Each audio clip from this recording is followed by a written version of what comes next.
Friends, a user had issues with this Super Mario Cube. I've got some strategies to fix it, so let's get cracking. Alright, so first things first, you can see this is the project they sent me and I imported. And then I did 3 different ways to fix it. You can see 1, 2, and 3. Let me show you what the issues are really quick. So from this angle, everything looks dandy, but when you look inside, those items were pushed and pulled, and they were pulled too far, so these just don't work out well. You've got the cool question mark out here, but then you've got the goofy one stuck in. Of course, one way to fix something like this is to just grab solids and drop them in. So you'll notice I'm putting that where the question mark is, and then we've got to find the exact fit for that wall. I'm going to just get close because this isn't the strategy I end up using. But the point is you just try and get them flush, just keep adjusting until you've got it right, and then finally group it to make it smooth. So that gives you the idea, but it's still not the best technique. Let me back up and show you what's next. Idea number 3 was just to build it from scratch. You can see this comes in really fast. If we ungroup it, it is simply a cube with a radius of 3 and then the measurements typed in, and then we cut in the other parts. And then this is simply the text that is built in. I will show you the secret that gives it the nice bevel. If we hide this edge, you can see that I sunk it in so it gets cut off. I chose a bevel of 1, segments of 1, and then the height of 2 to get that effect. When we do show all and bring it all back, that was idea number 3, but it gave us a different question mark. So I've got one more trick that gets us the exact question mark. It starts with the cube starter. So what I did was I clicked up here and I hit duplicate. That way I never lose all of my attempts. And then if we tinker it, you can see that box is the same, but now we've got the exact question mark. We don't have the holes, but adding those would be as simple as cutting in a cylinder and then rounding it out with either a sphere or maybe the half sphere. If you've used Tinkercad much, you'll notice that that color is from importing a shape. Let me show you what I did to get the epic question mark. This was where I switched to the tool MeshMixer. MeshMixer is free from Autodesk. It is not supported, but it is pretty awesome. I recommend you track it down. This is the STL that the user sent me, so I can simply hit import. Alright, so let's do a couple things. Right now it does not know its measurements. So we're going to do Control A, and we're going to hit edit, and we want to go to transform.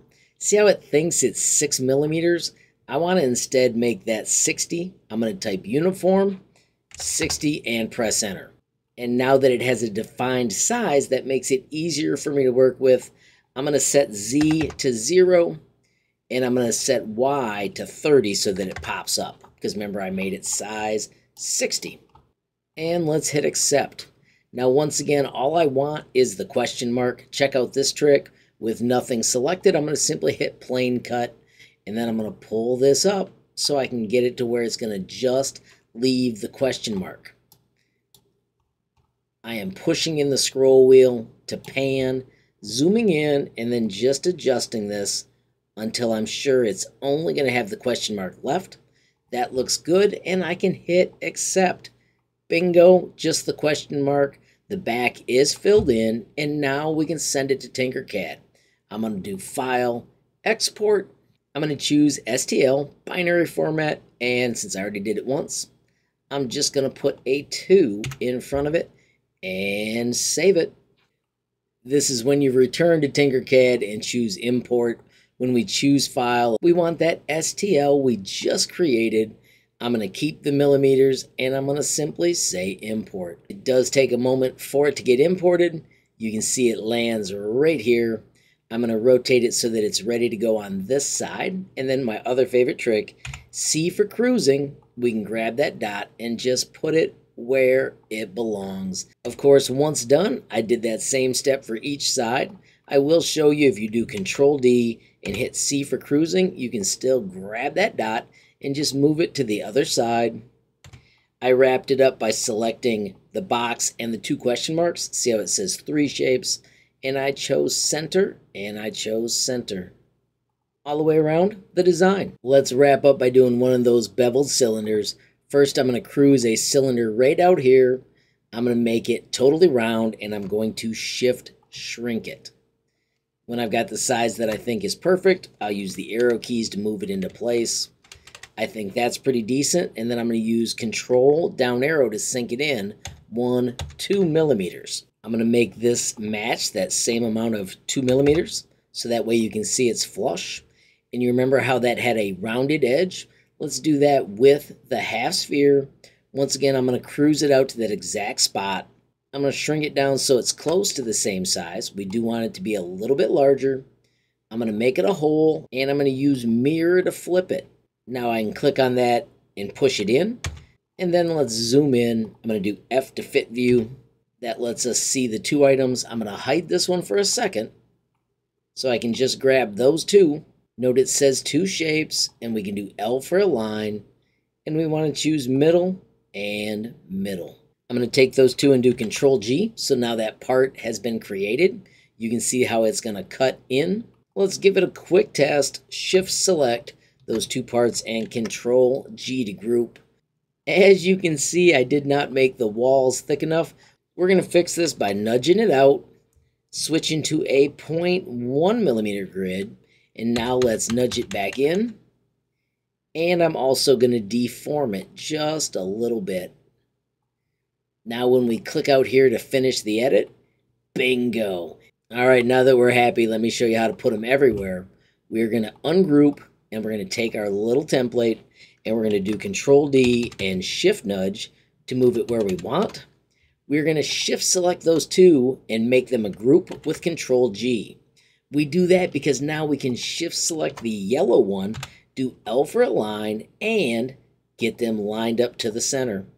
And Control Shift down arrow, get them to the exact spot you want, and then let's do Shift select and make those a group,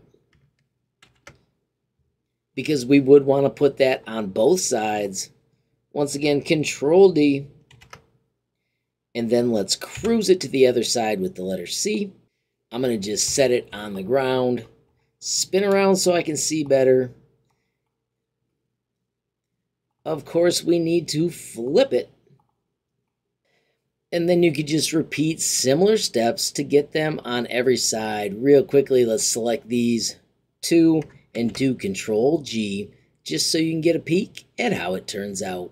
Friends, I hope you enjoyed the quick skills, learning how to use MeshMixer to slice with a plane and then bring it back into Tinkercad. Of course, have a glorious day and keep tinkering. Friends, as I wrap up, I do want to take a moment to remind you about my website, HLModTech.com. Of course, I've got a page dedicated to Tinkercad. We have tons of amazing categories, and then down below, there are Day 1 favorites, the useful starters, and the Tinkercad essentials. Of course, friends, in the corner, you will find the sweet built-in message tool. You can click that button, add your question, comment, or suggestion, and reach me almost instantly. I do also want to make note of the link to the Tinkercad community Discord. As you can see, there are a boatload of members, and it's a fantastic place to talk everything Tinkercad. Finally, friends, if you enjoyed the video, please give it a like. Please also hit that share button so more people can learn about HLModTech. Of course, friends, you absolutely make my day if you take time to leave a comment down below. And if you haven't subscribed yet, what are you waiting for? Smash that subscribe button, and last but not least, hit that notification bell if you want to be the first to know when there's a brand new video from me, HLModTech. Thanks for watching. Have a great day.